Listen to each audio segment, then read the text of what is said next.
Properties in Mysuru. ಇದು ಗದ್ಗೆ road, Mysuru Bogadi ring road ಜಂಕ್ಷನಿಂದ 29ನೇ kilometre distance. Tar road adjacent. ಇದು 3 ಸೈಡ್ ರಸ್ತೆ ಇದೆ. East, south, West. ಈಸ್ಟ್ ಸೈಡ್ಗೆ ಇದೆಯಲ್ಲ ಅದು ಟಾರ್ ರೋಡ್. ಸೌತ್ ಮತ್ತು ವೆಸ್ಟ್ ಸೈಡ್ಗೆ ಇದೆಯಲ್ಲ ಅದು ಮಡ್ ರೋಡ್. ಯಾವ್ದು ಬೇಕಾದ್ರೂ ಯೂಸ್ ಮಾಡ್ಕೋಬೋದು. ನೋಡಿ, ಈಗ ತೋರಿಸ್ತಾ ಇದ್ದೀನಲ್ಲ, ಲೆಫ್ಟ್ ಸೈಡ್ ಲ್ಯಾಂಡ್. ಇದು ಪೂರ್ವಕ್ಕಿದೆ.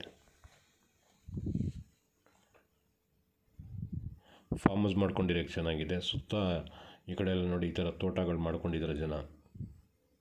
ಈ ತರಕಾರಿ ಎಲ್ಲ ಬೆಳೆಸಲ್ಲ, ಆ ಥರ ಜಾಸ್ತಿ ಬೆಳೆಸೋಕ್ಕಿಲ್ಲ. ಅಲ್ಲಿ ತೋಟನೇ, ತೆಂಗು, ಮಾವು, ದಾಳಿಂಬೆ, ಸಪೋಟ, ಈ ಥರದ ತೋಟಗಳು ಜಾಸ್ತಿ ಮಾಡ್ಕೊಂಡಿರೋ ಜನ. ರೆಡ್ ಸಾಯಿಲ್ ನೋಡಿ, ರೆಡ್ ಸಾಯಿಲ್. ಇದು ಈ ಥರ ಫಾರ್ಮ್ ಹೌಸ್ ಮಾಡ್ಕೊಳ್ಬೇಕಾದ್ರೆ ಇರ್ಬೋದು. ಹಿಂದ್ಗಡೆನೂ ಒಬ್ಬರು ಮನೆ ಕಟ್ಕೊಂಡಿದ್ದಾರೆ, ಆ ಥರ ಇಲ್ಲೂ ಕಟ್ಕೋಬೋದು. ಇದ್ರದ್ದು ಬೆಲೆ ಹೇಳ್ತಾರೆ 80 ಲಕ್ಷ ರೂಪಾಯಿ. ಟೋಟಲ್ 1.5 ಎಕರೆಗೆ. 1.5 ಎಕರೆ ಇದು.